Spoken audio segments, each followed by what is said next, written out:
Pernahkah Anda merasa sudah bekerja keras, berusaha sekuat tenaga, tapi hidup tetap terasa sempit? Hutang menumpuk, kebutuhan datang bertubi-tubi, dan doa-doa seolah menggantung di langit tanpa jawaban. Dalam video ini saya ingin mengajak Anda menyimak sebuah kisah sederhana, bukan tentang kekayaan instan, bukan tentang keajaiban tiba-tiba, tapi tentang bagaimana seseorang bertahan saat hidup berada di titik paling gelap. Kisah ini bukan untuk menjanjikan hasil, melainkan untuk menguatkan hati. Karena terkadang yang paling kita butuhkan bukan jalan pintas, tapi pegangan agar tidak menyerah.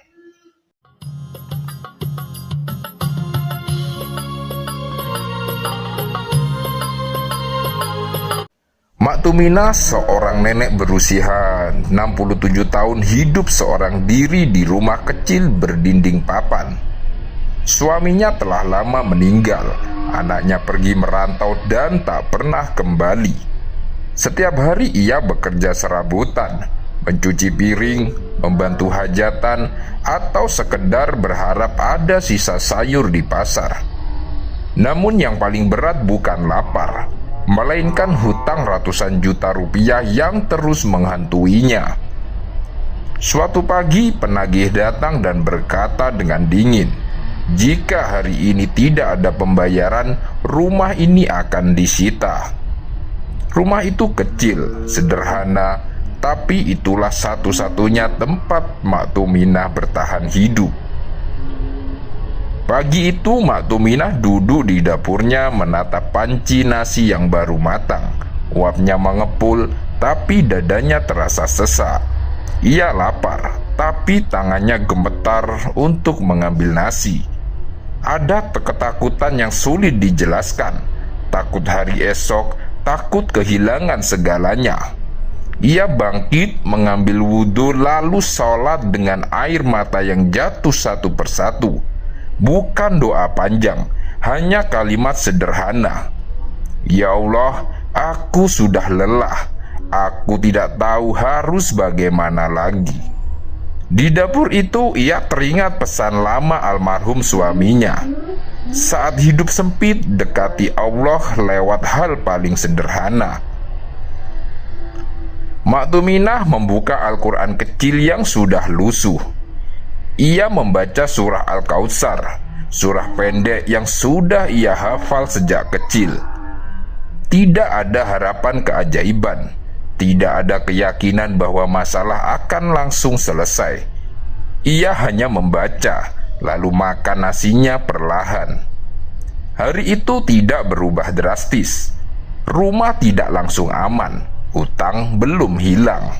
Namun satu hal berubah, hatinya sedikit lebih tenang. Dan sejak hari itu, setiap kali nasi matang, ia mengulangi kebiasaan yang sama, diam-diam tanpa cerita ke siapapun. Hari-hari berikutnya Pak Tuminah kembali mencari kerja. Kadang dapat, kadang pulang dengan tangan kosong. Namun perlahan sesuatu mulai bergerak. Ada orang yang memanggilnya untuk membantu masak. Ada tetangga memberi sisa makanan. Ada uang lama yang tiba-tiba dikembalikan. Bukan besar, tidak langsung menyelesaikan masalah, tapi cukup untuk membuatnya bertahan. Yang paling penting, ia tidak lagi lumpuh oleh rasa takut. Suatu hari seorang tamu datang membawa kabar tak terduga. Sebuah yayasan menawarkan bantuan kecil, bukan uang besar, hanya kesempatan memasak untuk dijual. Mak Tuminah ragu, usianya tua, tenaganya terbatas. Namun ia mencoba. Masakannya sederhana, tapi habis terjual. Hari demi hari, pesanan bertambah, sedikit demi sedikit. Ia mulai mencicil hutang. Tidak cepat, tidak mudah, namun nyata. Mak Tuminah tidak tiba-tiba kaya. Hutangnya tidak langsung lunas, namun hidupnya berubah karena ia tidak berhenti melangkah. meski pelan. Kisah ini bukan tentang surah tertentu sebagai jaminan hasil, melainkan tentang menguatkan hati, menjaga harapan, dan terus berusaha.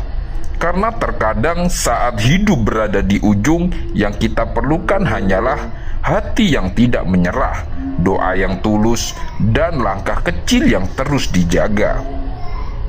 Jika Anda sedang berada di fase hidup yang berat, semoga kisah ini menguatkan, bukan untuk menjanjikan hasil, tapi untuk mengingatkan bahwa Anda tidak sendirian. Terima kasih sudah menyimak sampai akhir. Semoga Allah memberi kita kekuatan menjalani hari ini satu hari demi satu hari. Sekian, wassalamualaikum warahmatullahi wabarakatuh.